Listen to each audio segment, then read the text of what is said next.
Good evening. I would like to call this Committee of the Whole workshop meeting of November the 8th, 2023 to order. Hello, everyone. My name is Sandra Easton. I'm the Mayor of the Town of Lincoln and Chair of the Committee of the Whole. Members of committee are in attendance with Councillor Russell and Councillor Reimer currently absent. I believe they will both be along. And Councillor Pachariba sends his regrets. We have staff in person and remotely, and also in attendance this evening, we have Mr. Gary Scanlon and Byron Tan of Watson and Associates. And we also have in attendance this evening Kathleen Dale, and I believe, Kathleen, that this is the last time that I'll be calling you Ms. Dale. And I suspect that since DC documents won't be reviewed except every 10 years, you may not be around to do the next one. But welcome and thank you very much for attending this evening. Are there any declarations of interest? There being none, we'll move on to the regular agenda, and we're now considering item 4.1 on the agenda, which is a presentation regarding the Town of Lincoln 2023 Development Charges Background Study. And as I mentioned earlier, in attendance to present this evening, we have Gary Scanlon. He is the managing partner, Municipal Finance, and Byron Tan, Senior Project Coordinator of Watson and Associates Economists Limited. I'll ask members of the committee to save your questions for the end of the presentation. Our CAO and Director of Special Projects will provide introductory remarks, so I'll ask CAO Mike and Kathleen Misdale to please go ahead. Through you, Madam Mayor. Kathleen's really going to take you through the lion's share of the introduction. I did want to welcome Byron and Gary here. This presentation is for information purposes only at this particular point in time. We're not asking you to make a decision. I think we're going to take you through some of the background information, update you a little bit on the legislation and what's changed, what's in, what's out. There's a lot of things that are different. Now, you mentioned the 10-year time horizon. We're going to talk to you a little bit about the phase-in and the impact of that phase-in and what it means from a development charge perspective. And then we're going to show you a little bit of where and how Lincoln compares to others in the municipality or across the municipalities here in Niagara. And I will turn it over to Kathleen to take you a little bit through that now. Thank you very much, Mr. CAO. Go ahead, Kathleen. So good afternoon, Madam Mayor and members of council. So our existing development charges bylaw was passed in 2018, so it's 5 years old. It did not come into effect until the end of April in 2019. This bylaw will expire in April of 2024. Back in 2022, the town did an update to its development charges bylaw. The reasoning for that at that time is prior to Bill 23, there were also some previous changes to the Development Charges Act, so there was a need to update the bylaw on an interim basis back in 2022 to address changes at that time. As I think Council is aware, in November of 2022, the province approved further changes to the Development Charges Act. This was Bill 23, the More Homes Built Faster Act. The new DC bylaw is intended to replace the existing development charges bylaw. As our CAO mentioned, the new changes to the Development Charges Act will have some impacts on the town. For example, there's some, as our CAO mentioned, there's phasing in of the charges, keeping in mind that our charges are also indexed by the Construction Price Index each year. And this bylaw will be a 10-year bylaw instead of a 5-year bylaw. So the thing to keep in mind is the creation of a 10-year bylaw versus a 5-year bylaw. It means the town has to be a little bit more forward-thinking and look a little bit more into the future because, we want to make sure that we capture all of the projects that will address growth. Just a little bit of background on development charges. I think as council's aware, they're collected from builders and developers. They're either collected at the building permit stage for residential or at occupancy stage for commercial and industrial. Really, the purpose of the DCs is to ensure that development charges are collected to pay for growth-related services. And those types of services include roads, fire, parks and recreation, library, water, wastewater, and storm drainage. Any portion of development charges, like development charges, which our consultants will go into, are broken down to what benefits existing and what benefits growth. So the portion portion of the development charges are collected to address existing growth, but also new growth. It's important that appropriate development charges are collected in order to ensure that you can properly fund the projects. If the town was unable to collect development charges, it would probably have an impact on your finances because you would have a difficulty, paying for your infrastructure over the long term, and then it would also mean the existing taxpayers and future taxpayers would pay higher taxes. I think, as you'll probably hear tonight, with some of the changes to development charges, there will be some of that shift from growth pays for growth onto some of the existing tax base as a result of some of the changes through Bill 23. So now these are just some general comments. I'm going to turn it over to Gary and Byron, and they will go through their presentation.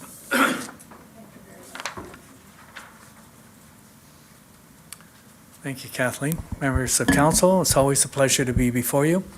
We've prepared a overview presentation, which I'm going to go through. So really, it's as noted, we haven't completed the process, but we thought it would be helpful for council to understand a lot of the ongoing changes that have been made. There's been, you'll see shortly, significant changes just in the last 2 or 3 years. Not necessarily in a way that is enhancing your revenue stream. Next slide, please. Or I've got it? Oh, okay. Thank you. So as the agenda lays out, go through a little bit of the history, methodology, the growth forecast, and some of the changes which exemptions are one of the key ones that you're going to see impacting. We also have a survey of all the charges in the region. You'll note that most municipalities, similar to yourself, are going through the update process, so we'll see some changes as a result. We initiated the process earlier in the year and have worked well with staff, and we're still not final. We've got some what we'll call draft status on some of the costing and some of the calculations, but we'll be finalizing those calculations and such towards the end of this month. With that, we'll release the background study. With the background study, there's a minimum period that it has to be out on the street, minimum 60 days. It has to be circulated before you can consider that bylaw and pass as recommended or as you would like to modify. So we'll release in December. We'll engage with the development community. We have in the past and will continue to do so, and we'll hold the mandatory public meeting and look to have council consider the bylaw in March. So we'll more than meet that 60-day minimum period. Development charges, they have been around. It's now approaching 70 years. They were brought into play in the mid-1950s and have been utilized by numerous municipalities to help fund growth-related infrastructure.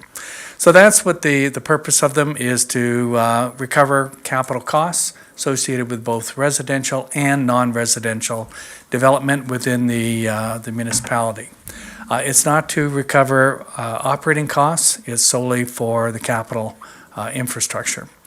The second bullet is important to keep in mind in that the Act breaks the types of costs or the types of infrastructure into two different categories.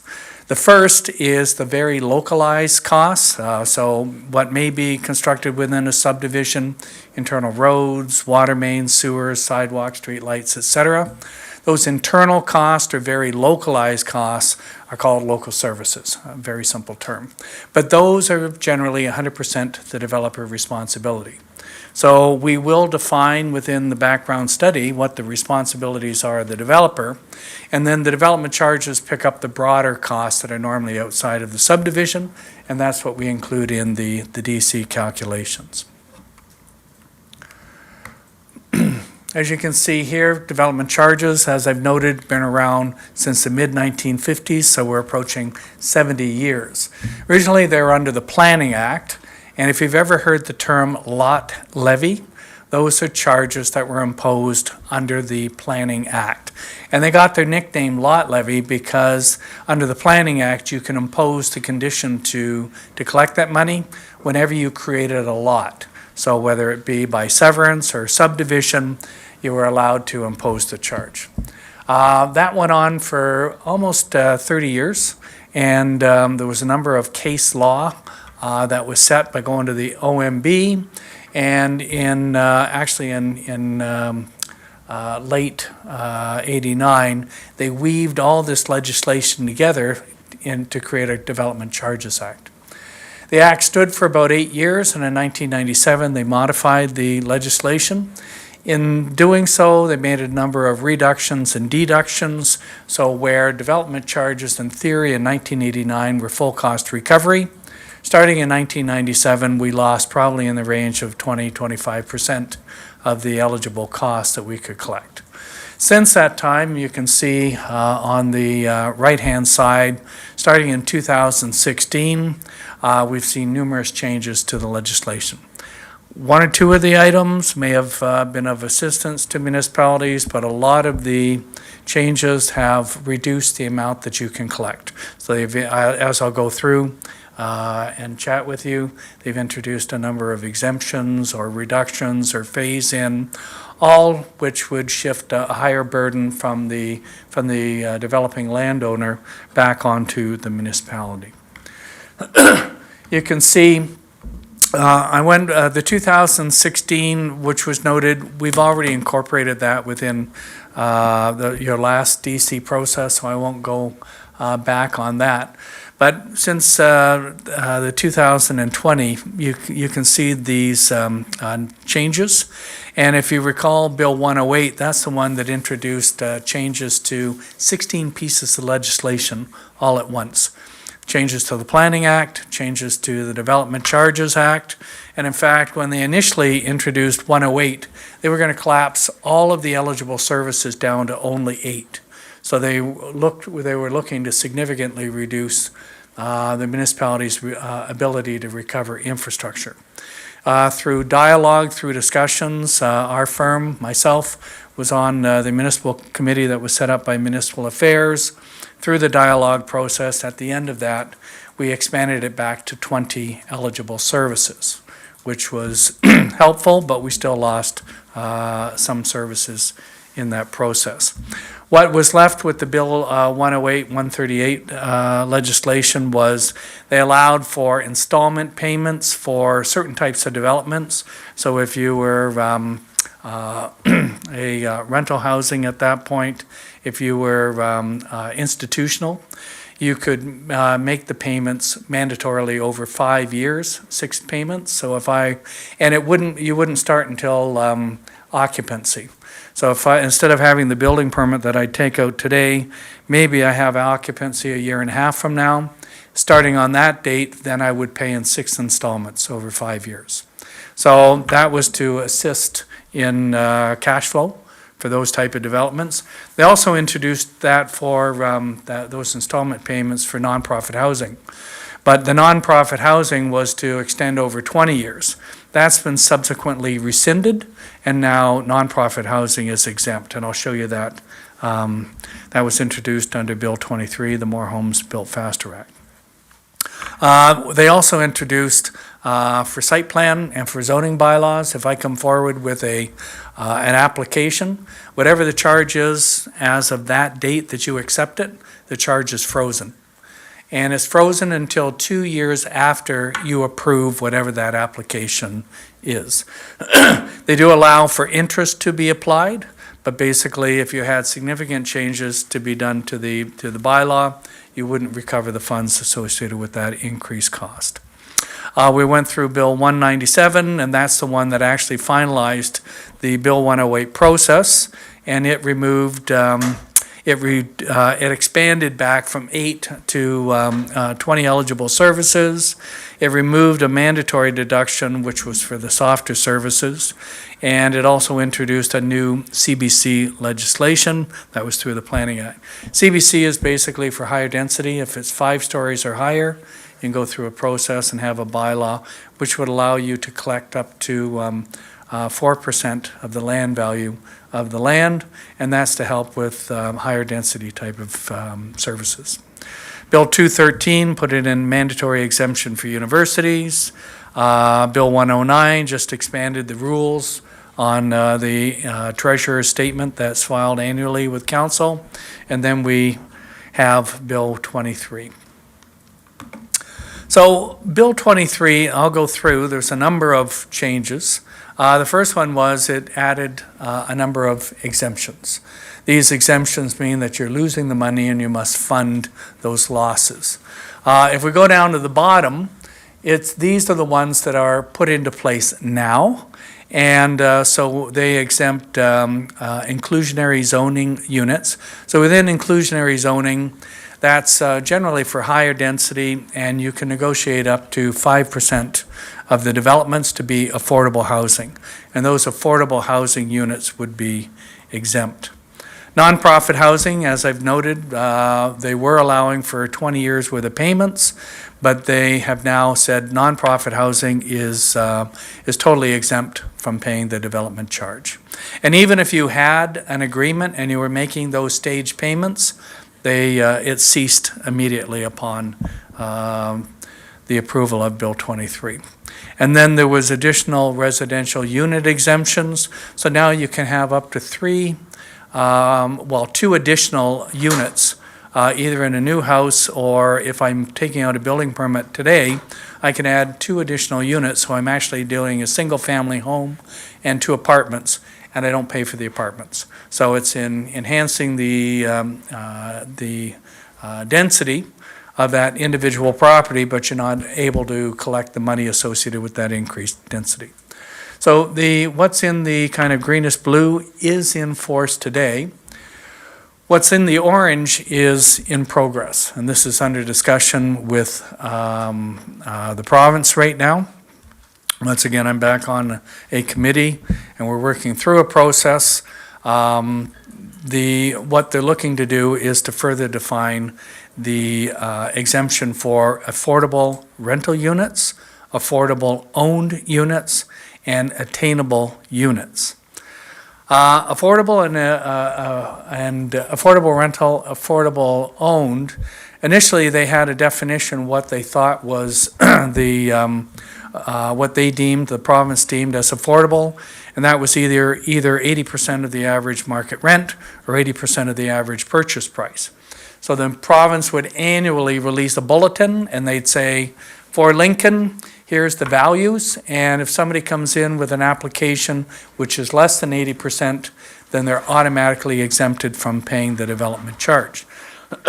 We recently had Bill 134, so this is the lower part, which is putting in a new definition, and that is for an owned unit or a rental unit. It's the cost is less, where the cost is less than 30% of 60th percentile of income of the households in the municipality, or 90% of the purchase price. This is complex. They're going to be releasing in the bulletin what this translates into dollar amounts. But to give you an example, probably the easiest one to understand is rental, because I'm not completely embracing the calculation in known units. But let me give you an example of what the rental unit, what it actually means. So if we look at the municipality, and let's say they take a look at the average household income starting from the bottom to the top. Coming down from the top, that you hit the 60 percentile, which means at a certain point, at that point, 60% of the incomes are lower than that amount. So let's say it's $80,000, just pick a figure. So if the 60% number is $80,000, then for rent, they'd say, okay, you're not going to commit more than 30% of your income towards the rent. So I go 30% of $80,000, that's $24,000. I divide it by 12 months, the monthly rent is $2,000. So it's easy to ascertain what that particular provision means. When we get into the own unit, it's a little more complex, and it's still under discussion. So right now, these are still up for debate. They've put them out. They're actually holding hearings on this starting next week. So we'll see where this particular bill ends up. So we'll report back to you by the time we hit the conclusion of the study. There was additional discounts if I have rental housing. So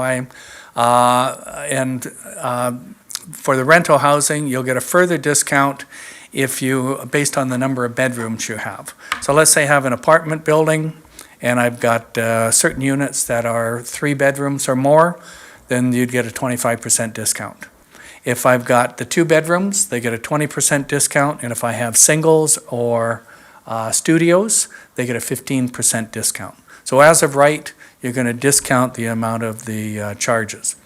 Part of the thing in here is, and what we'll seek to clarify, is that these are actually as-built rental units.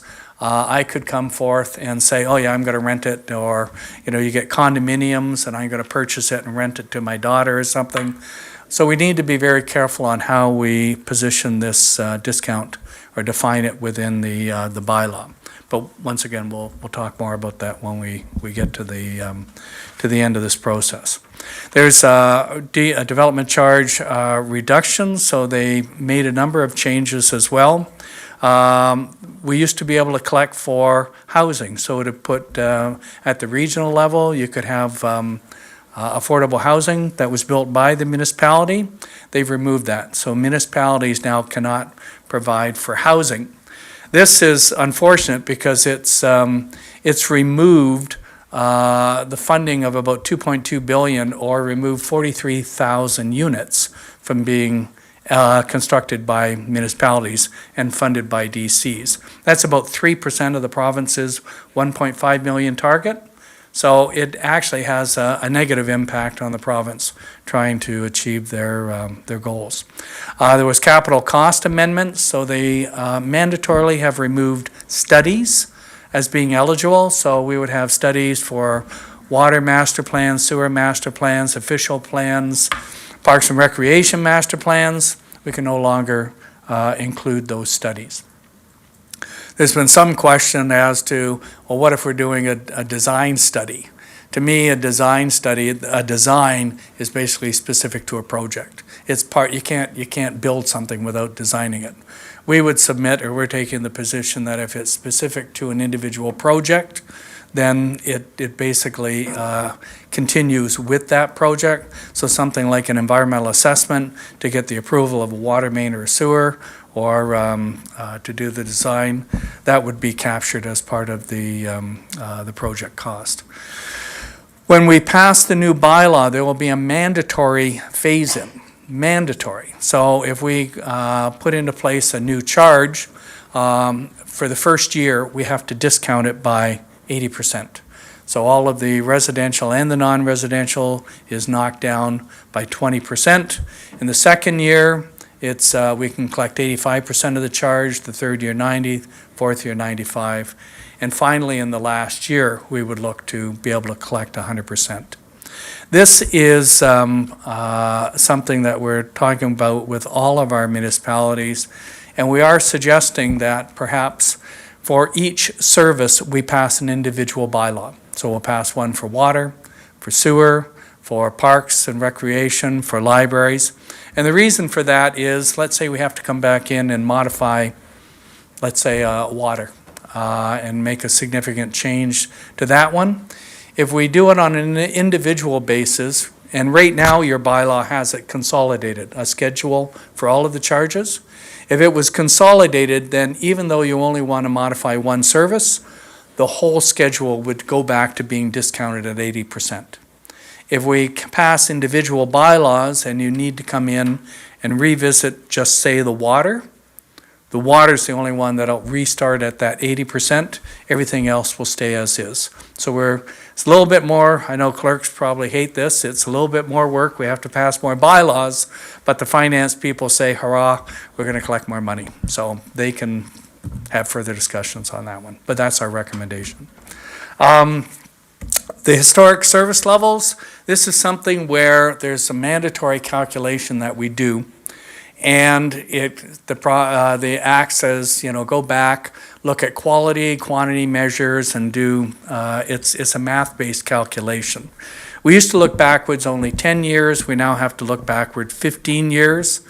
What we're seeing is that on average, that's reducing the ceiling or forcing the charge down a little bit. In your particular case, we'll come back and let you know. Well, that'll be part of our final presentation once we reach the conclusion of the study calculations. For administration, if any of those phase in or those freezing for site plan or zoning bylaw, historically, when it was first introduced, the province would let you set your own interest rate. They've now come back and said the interest rate that you'll charge is the average prime rate plus 1%. The average prime rate means go look at all the 5 banks and look at what they're charging as their prime rate, average it, and then add 1%. So that will be the interest rate you charge to any of the those stage payments that are allowed for. This is a minor amount. The next one, it says that a requirement to allocate 60% of the money that's in your reserve fund. At the end of the year, the treasurer is going to tell you what your balance is in the water, the wastewater, and the roads reserve funds. The Act says you must identify or allocate 60% of those monies. You don't have to spend it. What it says is, of that 60%, where are you targeting to spend the money? Basically, if you've got a 5-year or 10-year capital budget, you're identifying those projects anyways. It becomes very easy to identify what projects will be funded from that amount. So I don't see that as a big issue, but it would become part of the treasurer's statement to include. So it's a little bit more added administration. And then as noted by Ms. Dale, the DC bylaw expiry has been extended. It used to be 5 years useful life. It's now 10 years. One thing we'd suggest, there's nothing wrong with that, but monitoring how the cost of projects are proceeding over time. The index that we've used, the construction index, has basically increased by about 39% over the last 5 years. We are seeing water and wastewater projects increase by 75 to 100%. So the index isn't necessarily keeping pace with what the actual cost increases are. So we would suggest that even though your bylaw is good for 10 years, you should probably monitor the cost and just make sure that they're staying relatively in line, and if you need to revisit, it's probably better to revisit those calculations. So I think that, apologize for that, we're all the technical stuff, but you might as well be brought up to speed on all of the provincial changes. Obviously, when we complete this process and we come forward and go through the public process, then there will be obviously people saying, well, you shouldn't put all these costs onto the backs of development. But the thing to keep in mind is as we proceed, you need to build infrastructure to accommodate growth. Obviously, new water mains, new sewers, road expansions, public works facilities, parks and rec, etc. When you're building those, it's activated by growth, that need for infrastructure. And at the end of the day, that infrastructure can either be, you can collect as much as you are possibly able to, which is significantly reduced these days, but you either use development charges to assist. It's not mandatory that you have a development charge bylaw, but if not, then it goes all onto the backs of your existing taxpayers and existing ratepayers. So it's there to assist in the funding in order to offset the impact on your ratepayers and your taxpayers.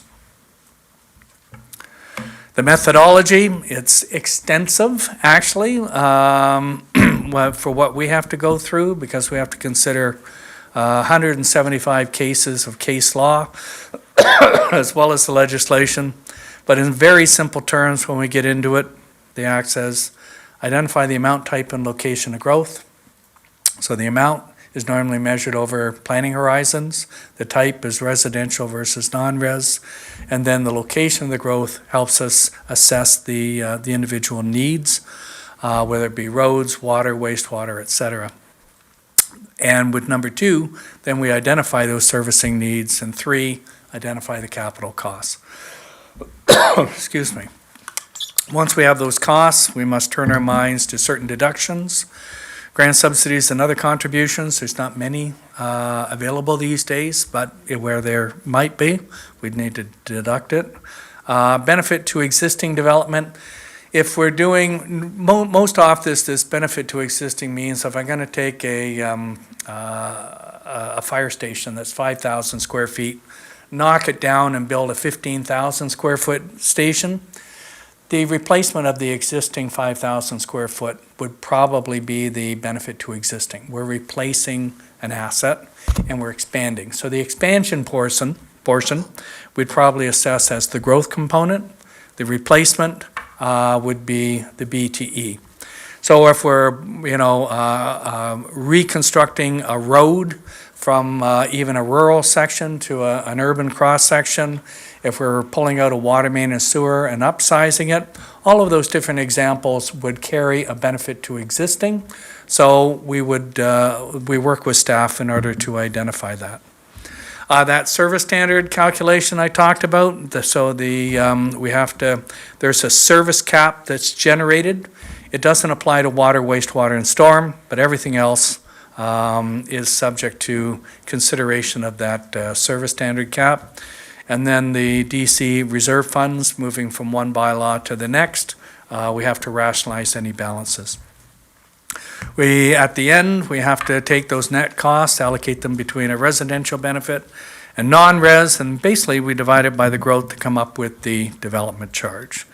And so the development charge is normally represented on low, medium, high density residential, and then non-residential on a cost per square foot. The service standard, we touched on this. As I say, we have to do these quality, quantity measures. They don't apply to water, wastewater, and storm and transit, but everything else we need to consider. So this is an area where we will come back because we're finding that municipalities, as a result of this change, are losing some additional funding, and we'll come back and talk to you about that. Historically, the capital costs are everything that you needed to spend in order to have a full and functional project. You could buy land or an interest in land. It's highlighted here because Bill 23 says prescribed land will be removed from being DC eligible.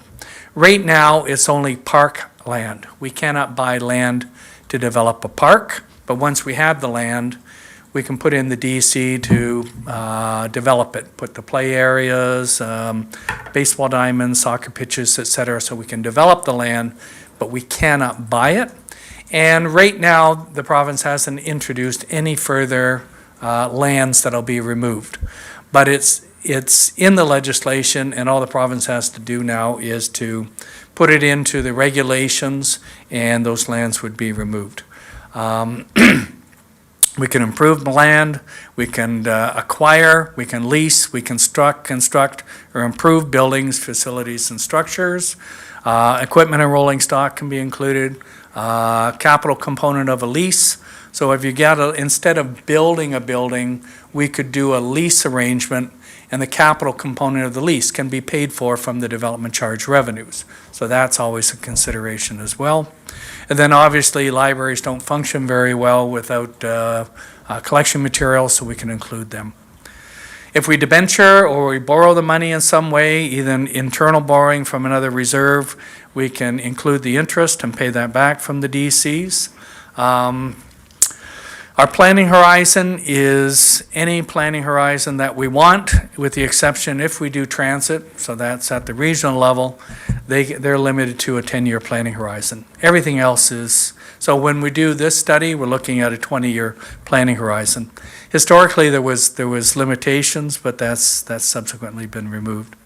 We talked about reduction for grant subsidies, other contributions.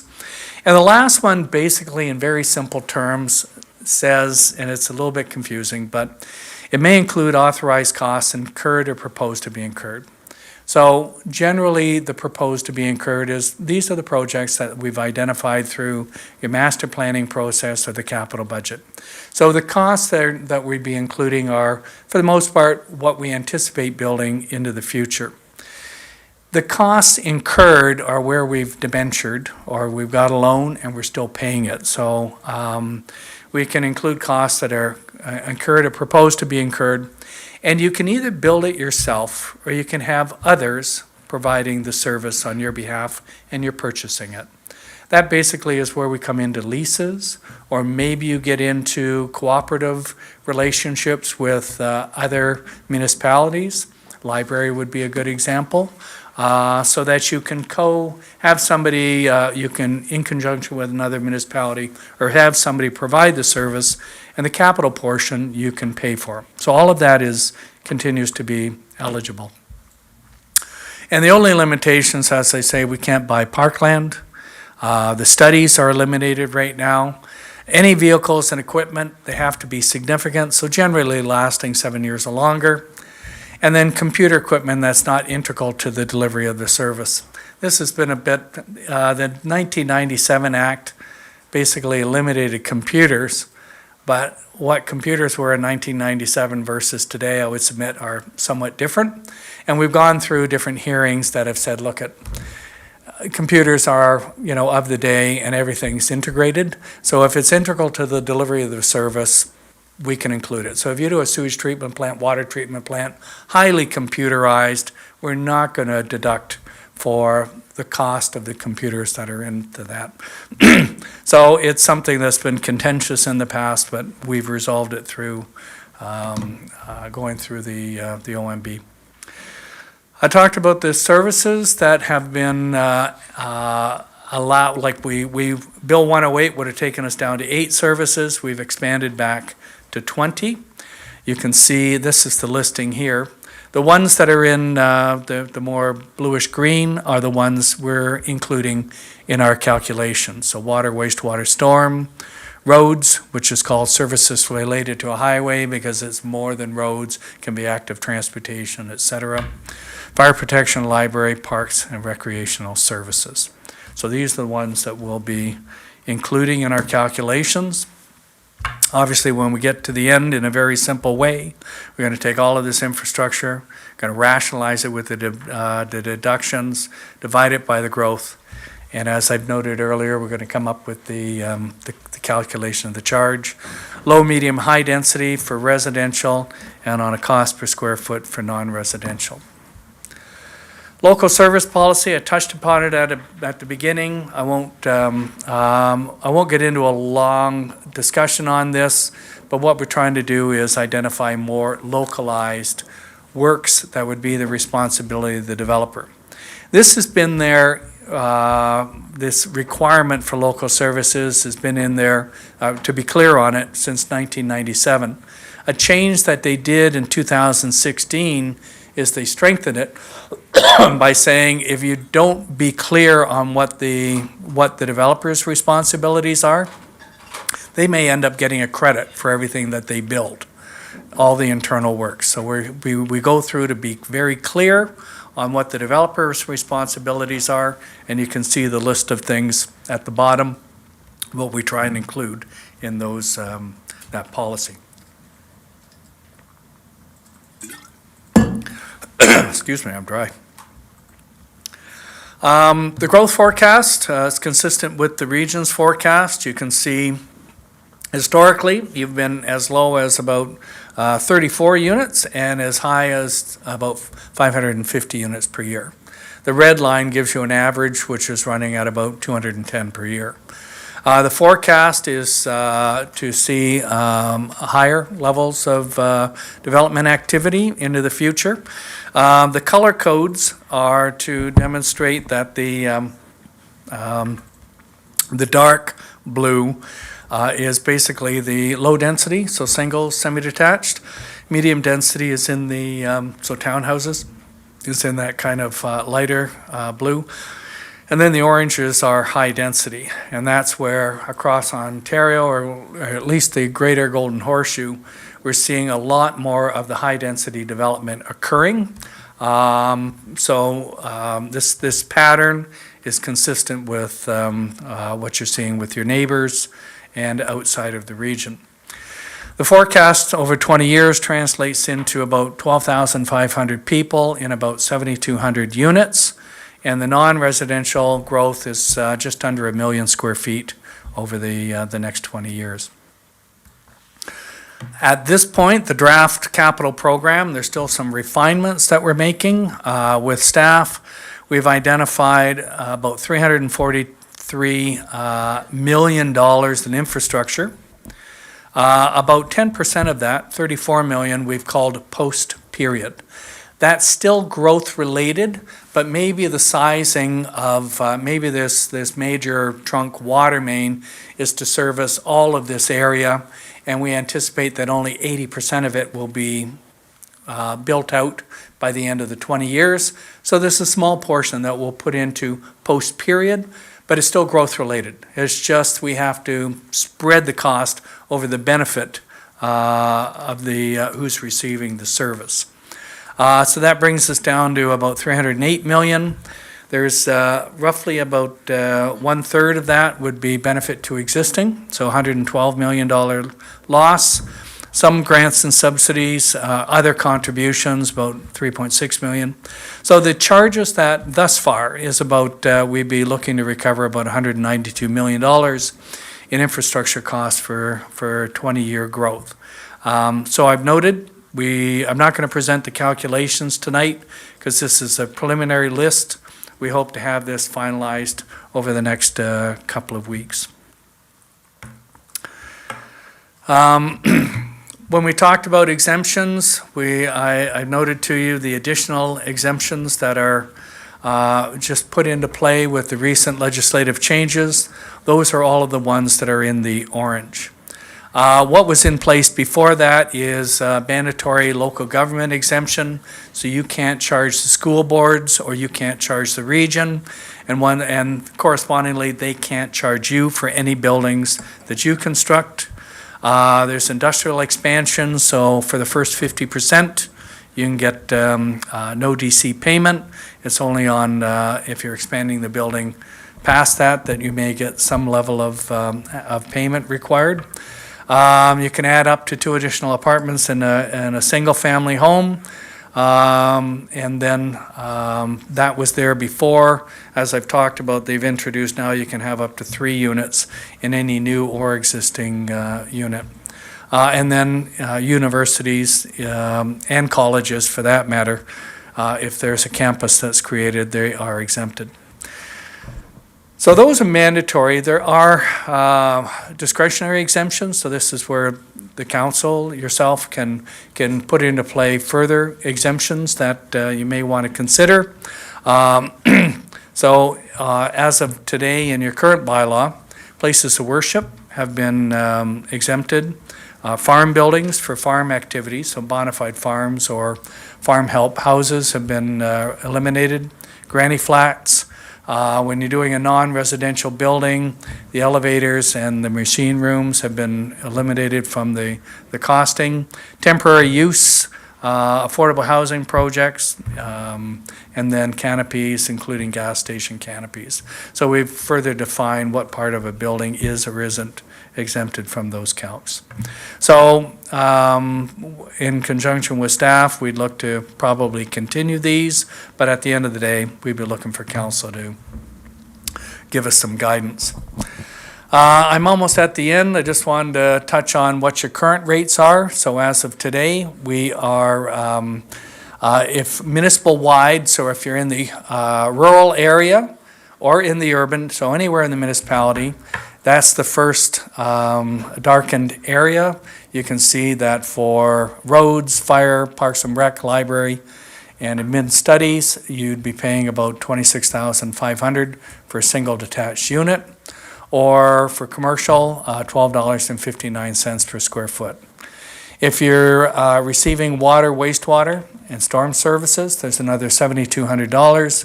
So in the urban areas, you'd be paying $33,700 for single, or about $20.46 for commercial. And in Camden, there's a special storm drainage charge, and you can see it's $18,500 for that particular area. So these are the charges which we're coming back to consider.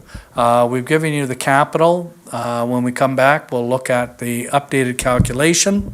When we give you these updated numbers, keep in mind that the first year, they're going to be 80% recoverable, the second year, 85%, and so on because of the phase-in costs. And just to give you where you stand with your neighbors, for a full service, you are running, and this includes the regional charges. The region's charges are in the orange. You can see that you're running at about $58,000 for a single detached unit. Next to you is Pelham, the urban areas of Fenwick and Font Hill, and then Grimsby, Fort Erie, etc. So generally, most of the most of the charges are in the $40,000 to $58,000 range. There are others that are slightly below that. If you take a look at Waynfleet, they don't have water and wastewater as a service. They're all private serviced, so I have to pay for my own septic system on my own well. So obviously their charges are much lower. We've tried to indicate those that are in progress of updating the study or those bylaws that will expire over the next 12 months. So you can see that most of the municipalities will be revisiting their bylaws very shortly. If we take a look at the commercial charges, so this is on a cost per square foot. You can see in your municipality, full urban services is running at about $35 a square foot. And then generally, there's a number of them that are in the $25 to $20 to $25 range. When we take a look at industrial, a lot of the industrial charges are calculated differently and or reduced. So this is the calculated charge for industrial. We'd note that the region does provide some level of reduction. You have to apply for it, but this is what's noted in their bylaw. But there is opportunity to receive, on certain instances, the money back. And institutional development. So that brings me to the close, Madam Mayor. We just come back to where we're at in the study process. You can see the last check mark is today, being before council. As I've noted, we're going to release the background study, hopefully in early December, and that starts the public process. We will be engaging directly with the development community as well as having the mandatory public meeting, and that'll be in the first 2 months, and then we hope to complete the bylaw adoption in March of 2024. And I'm more than happy to answer any questions. Thank you very much, Mr. Sutherland. And we have both Councillor Reimer and Councillor Russell with us now. So I will, I'll open the floor. councilors to any questions that you might have. Mr. Scanlon, do you have water? Yes, I do. Oh, you do, okay. Sorry, I'm done a All lot of right. talking here.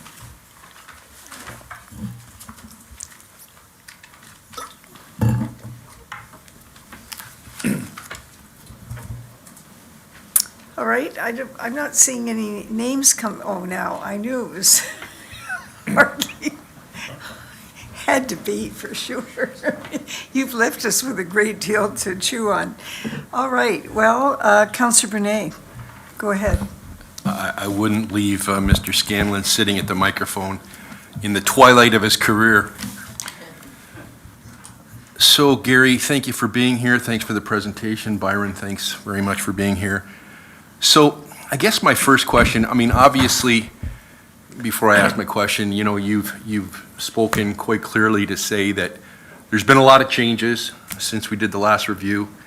And certainly, you've indicated that the municipality is certainly, you know, dealing with some difficulties on, you know, some of these charges and the percentages that we're getting versus the development community. I guess my first question, Gary, is I remember when we reviewed this with Kathleen back in 2018, that we were told we were going to be within the Niagara region. We were going to be the leader. We were going to get in, and by the time we'd review this, we'd be middle of the pack. So when I look at, you know, your one chart on the development charge rates for Lincoln and surrounding, at 58,000, we're still the leader.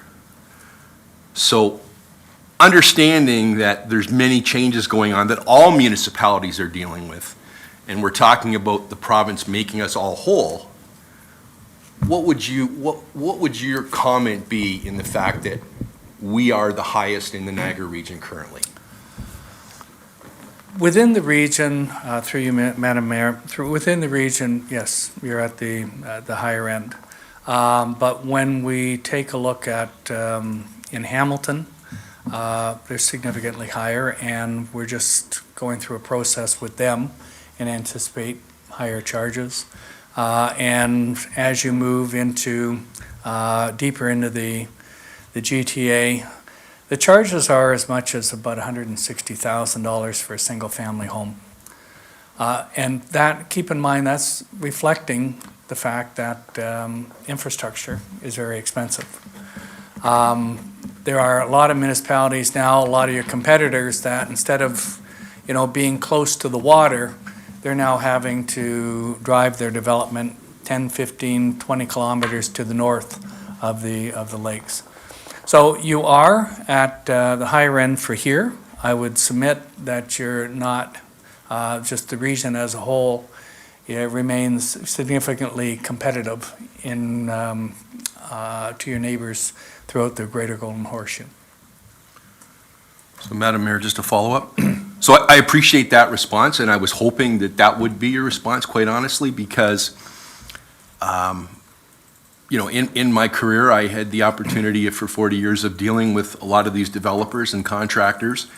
And back in the 80s and 90s, they were all developing in Toronto, and they were developing in Oakville and Burlington and Brantford and all through Hamilton when it became regionalized. But now they've come to Grimsby, and now they're coming here. So I do believe that we are to the point where, let's be frank, these developers aren't coming out here because they like Lincoln. They've run out of land to develop, and so they're coming here. So what say you to the thought process that we shouldn't be concerned about what the DC charges, we need to be concerned about the finances of the municipality? Through you, Madam Mayor, the test quite often is how is the development charge relative to the cost of the housing? And obviously, when I quoted the the 160,000, the house isn't $500,000. The house is running at $1.5 to $2 million in those particular cases. I think we normally look at the DCs being historically they've always remained, let's say, no higher than 8% of the cost of the house. I think that your rates are well below that. So I wouldn't believe that you've fallen out of the competitive side of it. And you're right, there's that movement out from Toronto, but there's also a huge movement to smaller communities because they're a nicer place to live. So that, I live south of Guelph, and all through that corridor, we're seeing tons of development occurring because people are actually looking, they don't have to live in Toronto anymore with hybrid growth and stuff. So there's a number of reasons why you're very attractive and competitive. So I think this is your opportunity for growth. And I think with all of that, the challenge with a lot of municipalities I'm working with is how do we balance the finances? And with the further changes that have been made by the province, it's becoming a little bit more of a burden, trying to balance the loss of revenue. Thanks very much. Thank you, Madam Mayor. Thank you very much. Through you to Mr. Scanlon, thank you for coming. Thank you for your time, your presentation. Just curious with regards to the timing of this study and knowing what's been going on with Bill 23 and 134 and looking at slide 8 and the various unknowns, should we have waited to perform this DC study until after the province finalized what they were intending on doing? Because it seems to me like we're almost too far ahead of ourselves here. Through you, Madam Mayor, the first thing is that your bylaw is going to expire next year. If you cannot modify a bylaw just to extend the expiry date. You have to do the background study. So it's mandatory that we go through this process. I think some of the other drivers are we're seeing increases in the major infrastructure for water and wastewater. So we're looking to ensure that those costs are updated as best as possible to reflect what you're going to see in the tenders. So I think it's timely. There's some of the exemptions that we aren't in place right now. As soon as they're in place, we'll ensure that the bylaw is structured in such a way that you'll be able to implement those adjustments appropriately. Okay, so thank you very much. So through you, so our current bylaw is not amendable. We can amend to extend it at the current rate. The Act, and I hate to quote it, if you go to section 19, where you're going to basically amend the bylaw, it takes you back to section 12 and section 5 that says you have to complete a background study. And if you're going to do a background study, all the different components that we have in the background study, you have to revisit. Wow, okay. That's interesting. So Yep. now they're saying we can go 10 years, so that, Once we have the new calculations and the new bylaw, yes, we can go 10 years. wow, okay. Then I was gonna comment on slide 20 on the annual housing forecast. And I'm looking at the numbers and I'm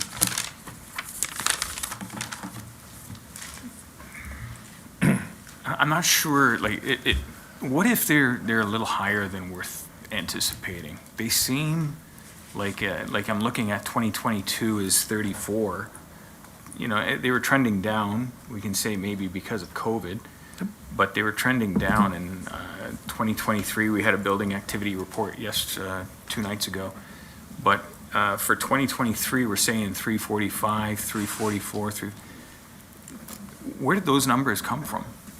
Those are the, through you, Madam Mayor, this is the region's forecast that was adopted last year. So we've utilized their forecast for this purpose. For ourselves? Yes. Okay. If you, one way to look at it is if the growth was faster, don't consider it a 20-year forecast, consider it a 15-year forecast. It's really, when we're looking at the infrastructure, we're looking at the population that arises as a result of the development. So if it's going faster, this is the growth to service that 12,500 people. So if you do it in 15 years, then, if you do it in 25 years, then maybe we're just identifying a little too aggressive. That would slow down in your capital budget when you actually have to build the infrastructure. So there's a direct link between the quantum of growth and the associated projects that you'd need to accommodate that growth. Okay, just if a follow-up to that question, so we're not using those numbers as a method of numbers to use to calculate our finances in the future in terms of funding the capital projects that you've identified later on?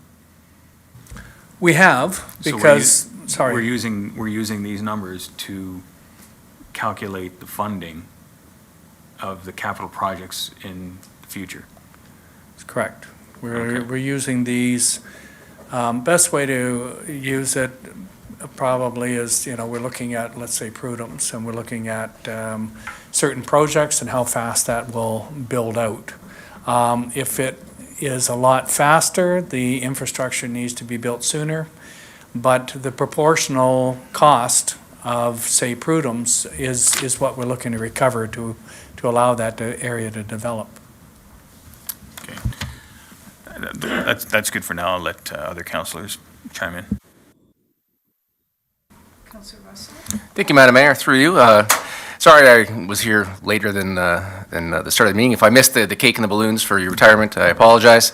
But wish you best of luck in the next chapter. Thank you. I'm going to tag team off of Councillor Mikulik along that same growth forecast overview. So you mentioned that if the development that is being forecast is faster, then we need to obviously make sure that we are building that infrastructure out faster.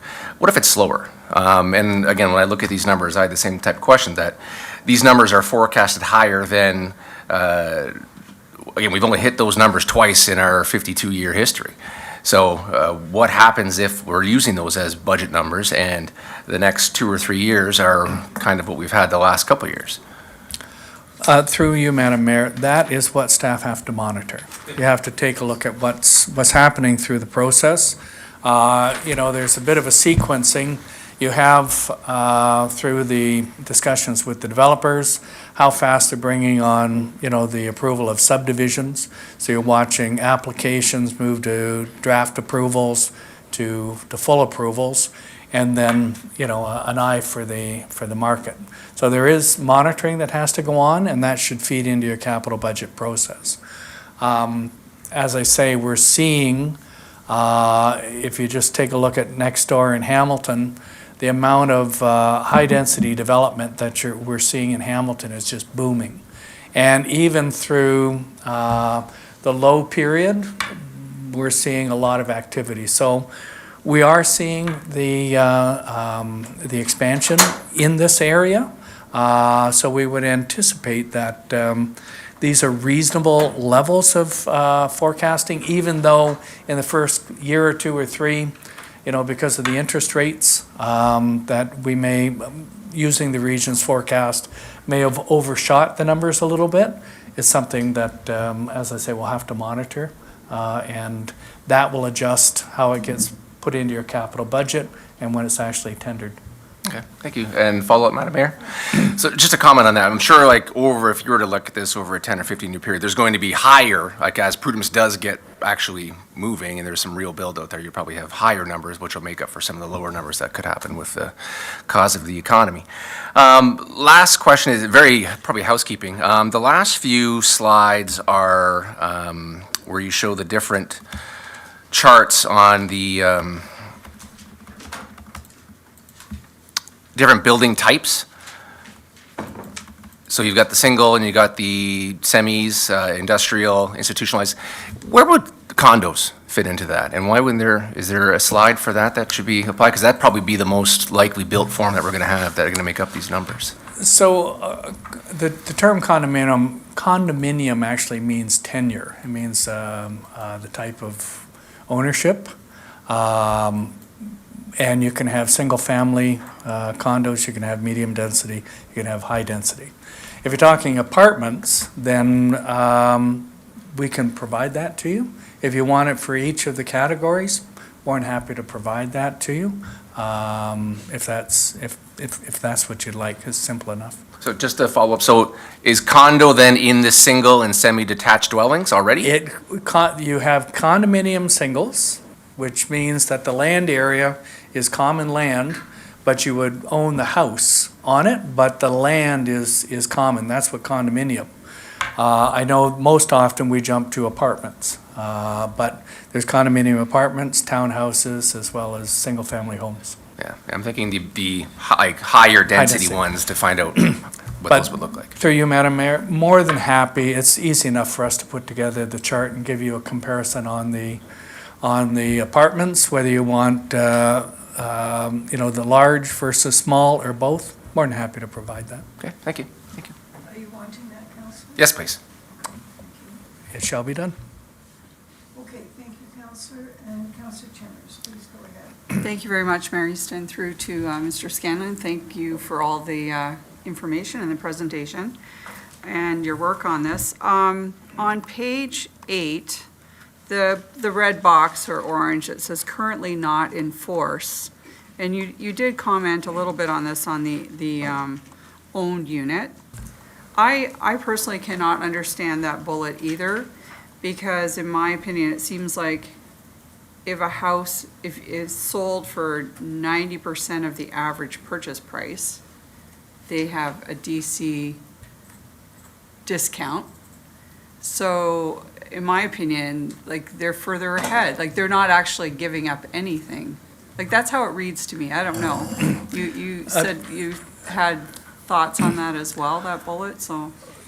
Yeah, I can absorb the rental quite easily. And as this will turn out, the province will release numbers, and for the purpose of both of them, they'll give you what the monthly rent is. Anything below that number, then you're gonna give them an exemption. And same thing with a single-family purchase price. Here's the rate, and if it's lower than that, then you're gonna give it. It's the how they get to those actual numbers, which I'm not fully embracing, how they get to it.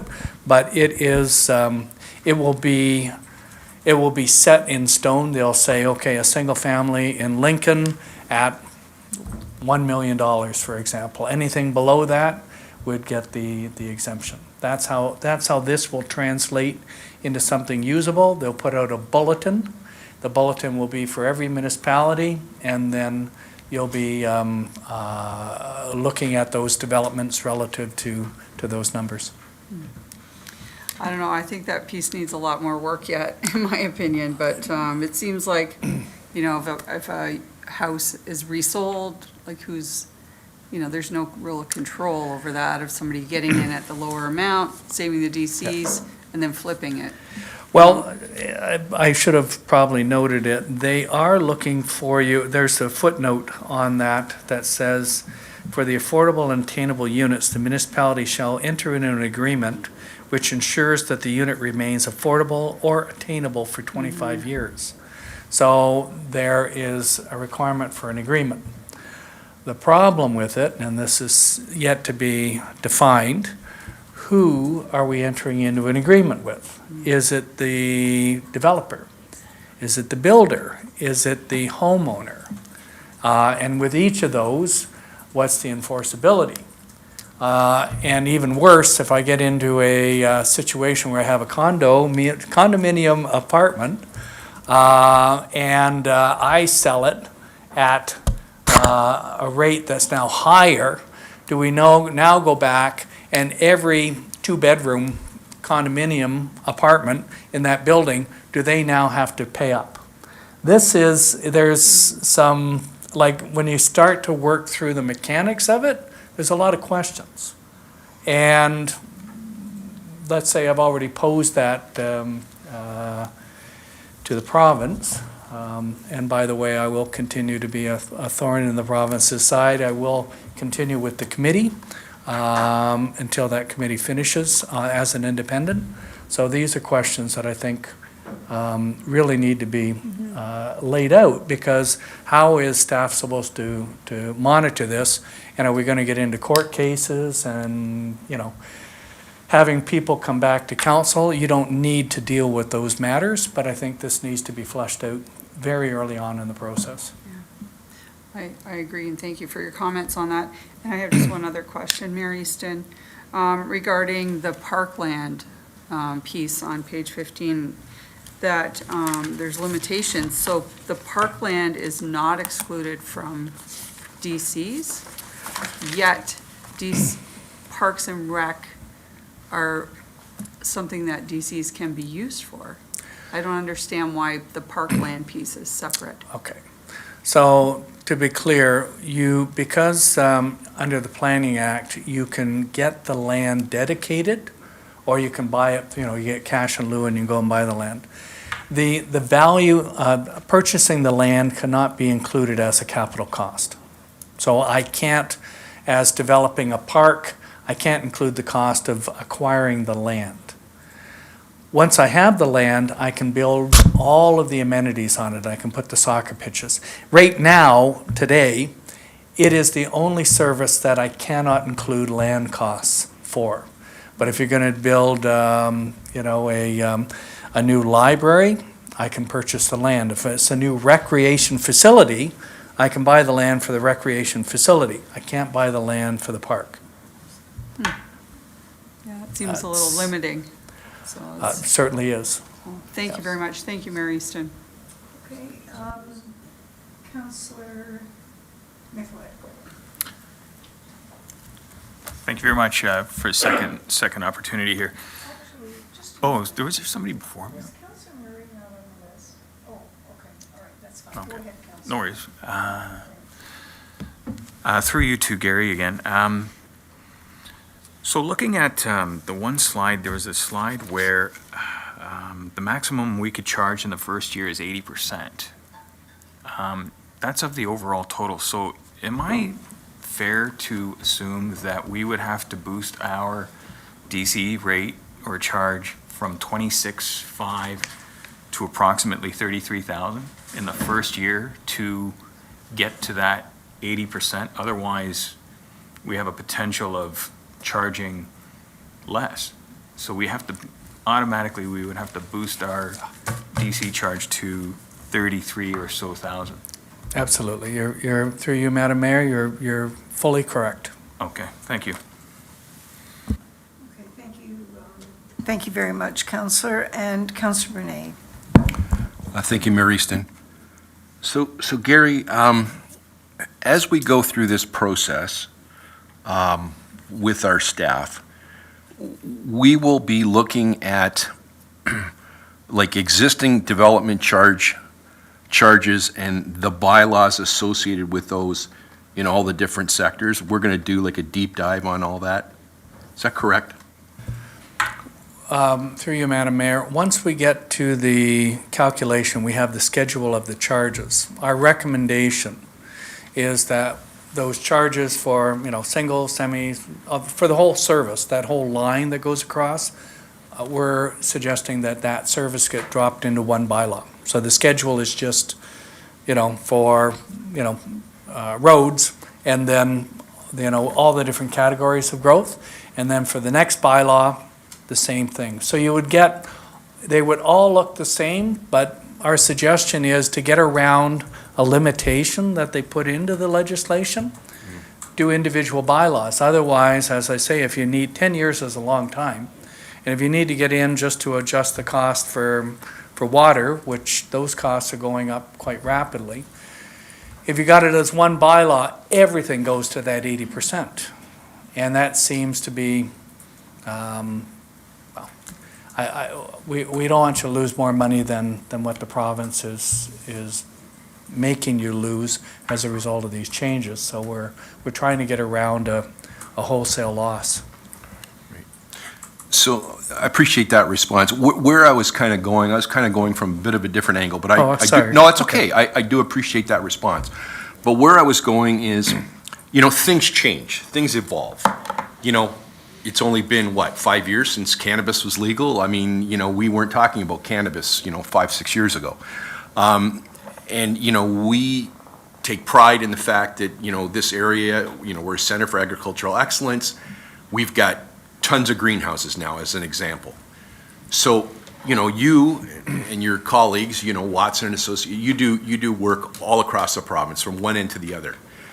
I'm just wondering, like, as time evolves, like, how do we make sure that we're consistent with the way we're currently do things? Like, just as an example, it's my understanding that, greenhouses currently, they don't pay development charges for growing areas. Those growing areas are exempt. Is that consistent across the province? Through you, Madam Mayor, each municipality considers what they want to exempt and what they want to charge. There, for traditional farming, we see that as probably one of the number one exemptions. But greenhouses aren't necessarily mandatorily exempt or isn't exempt across the province because they use a lot of water, and now a lot of them are moving towards discharging with sewer. So at a minimum, we're seeing them, if you're hooking up to the municipal water and wastewater system, you're paying the municipal water and wastewater charges. If you elect to not charge them the other service components, such as roads, then that's a decision of council. But I think the water and the wastewater is finding its way into a lot of municipalities charging. So through you, Madam Mayor, if I could just follow up with Mr. Scanlon on that whole mindset. So when you're in, and your colleagues are in to a municipality like Lincoln, and we're having those conversations, you are the economists, you are the consultants, you are the experts. Are you speaking at that level to our staff that, hey, we're seeing in Chatham, we're seeing in Blenheim, we're seeing in these areas that maybe there is some inconsistency? Are those discussions occurring? Yes. Okay. Yes. And as I say, these are things that we discuss with you as we go through the process. And, it's a measure. You have the ability at what you feel should or shouldn't have some form of exemption or a reduction in the charge. That could be only charge these two services, not the others. You have that ability, and that's where, through this process, and coming out and talking to you well in advance of getting the study completed, assists us in organizing that within the document. So but you have right up until the point where you pass the bylaw to make any refinements. Last question, Madam Mayor, please. So Gary, you've seen lots of changes over your careers. Do you envision in the future a day where schools will not be exempt, where schools will pay? Private schools are not exempt, but if they're school boards under the province, they're exempt. I don't believe that you'll ever see them paying.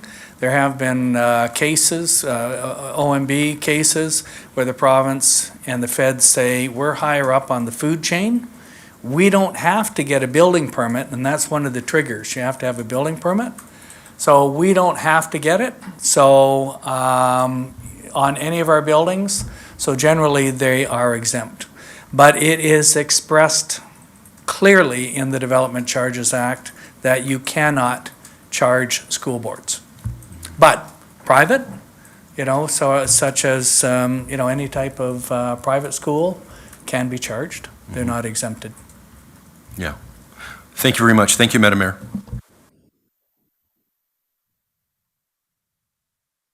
Some comments in regard to the last question, and then I have a couple of questions. Through you, Madam Mayor, to members of council, maybe to put, I think, some minds at ease. I think Gary's comment that we're having these extensive conversations looking at the various sectors in our community is absolutely accurate.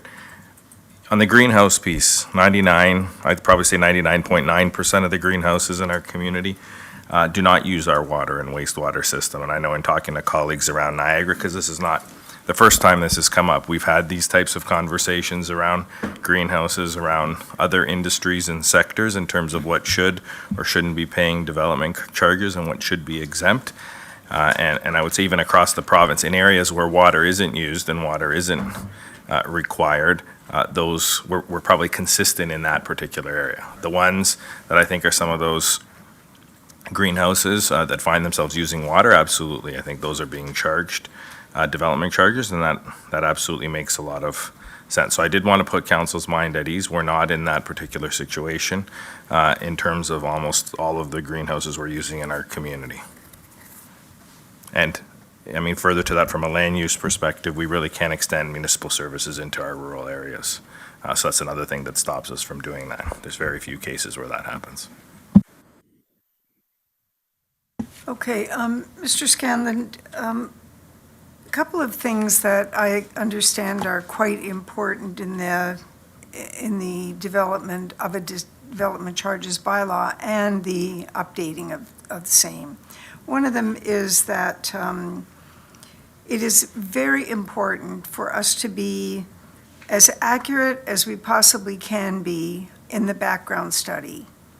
Can you talk a little bit about how that is achieved? Obviously, when we go through a process, we're using a number of forecasts. We're using growth forecasts, but when I talked about we identify the amount, the type, and location of growth. So that activates discussions with staff. Here's a particular area, what's the servicing that they need? Some of it is very localized, some of it is at the broader level. So we start with the growth forecast, and then we have a lot of the master plans that help inform us. Parks and Recreation say, okay, once you hit a certain population, you're gonna have to build another ice surface, so that's an example where, we're doing it by population. When we're doing water and wastewater servicing, we're looking at locations. All of the cost estimates are our best guess at what it would cost us to build that infrastructure. As we move out over time, the costs get indexed, but sometimes the index doesn't keep pace with reality, and that's where there's a need to come in and update the charge. But that's the process we go through, is to identify where the growth is occurring, how much, what infrastructure is needed to accommodate them, and then trying to ensure the costing of the infrastructure is as best as we can estimate it as of today.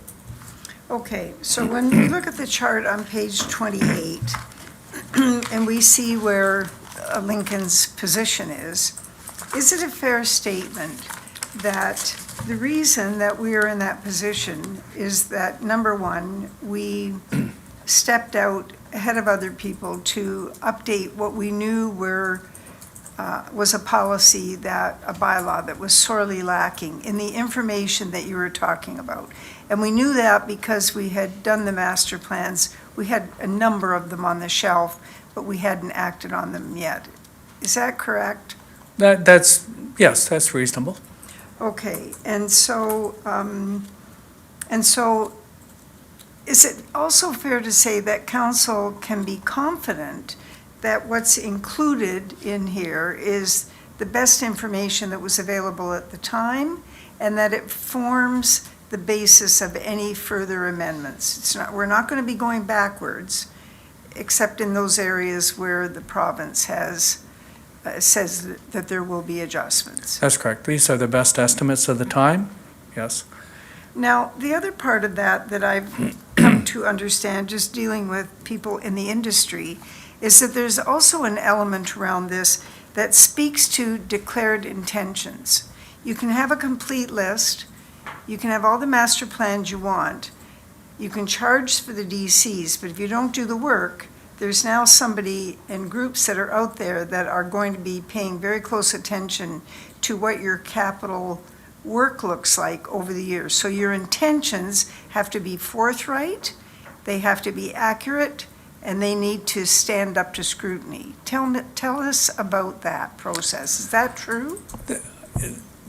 I think it's a continuance of a process with council, so that a lot of times, if I just refer to master plans, The master plans normally are looking at, the broader issues, the needs of the community, and looking at the growth.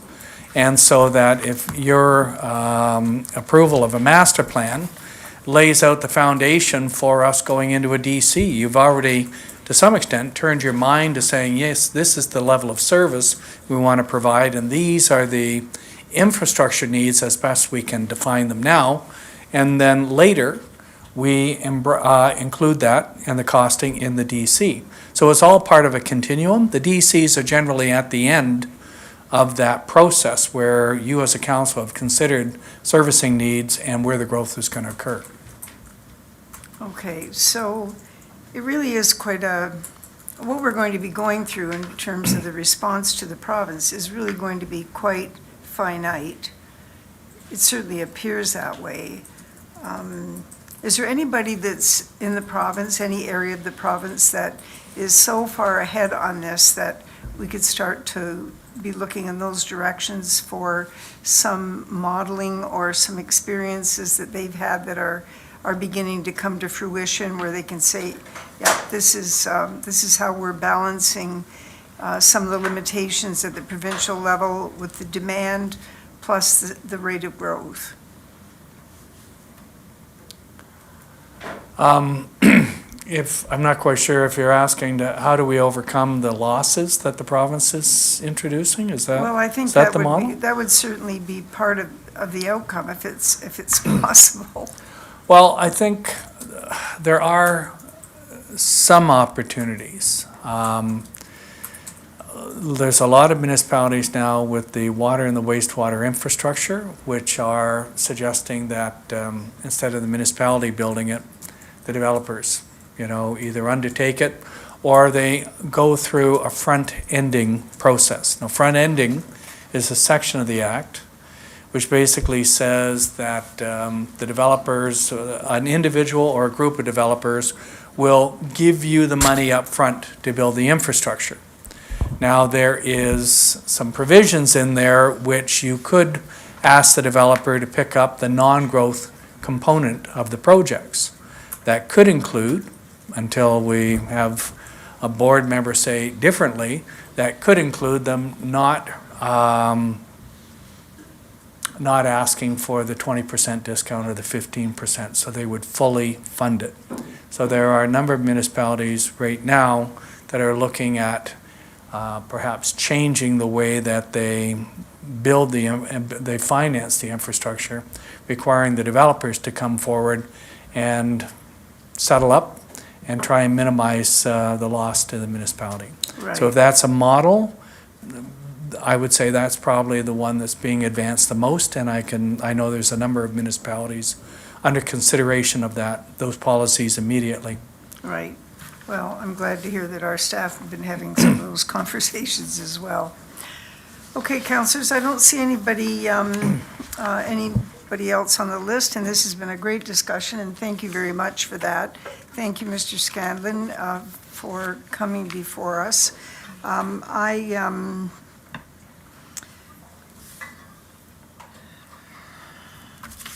just have to go to the next page.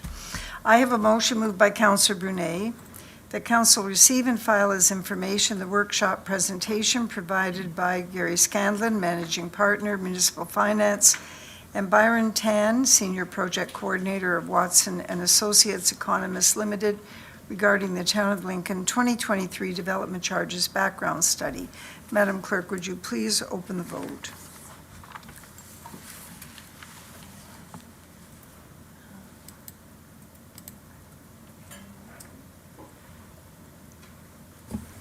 Sorry, we're just having a technical moment right now, but we'll be with you in just a minute.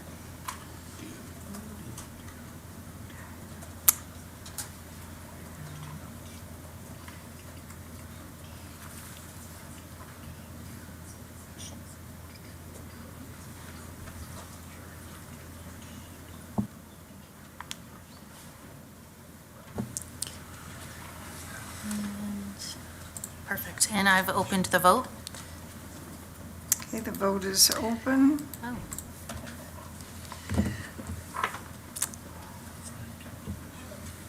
I'm locked out too. Yeah, Counselor okay. Njima voted yes. thank you. Sorry, I'm having a little bit of technical issues on my end. So we're just going to, Doing it the school. old-fashioned We're doing way? it the old-fashioned way, Madam Mayor. Okay. So those in favor, raise your hand. And that carries unanimously, along with Councillor Rajima, who is remote and has also voted in favor. Thank you, that carries. Thank you very much. The vote is carried. Thank you very much, gentlemen, and thank you, Kathleen, for joining us this evening. Moving along on the agenda, councillors, we have no confidential items. Do any committee members have remarks? There being none, I declare this meeting adjourned at 17:30 hours.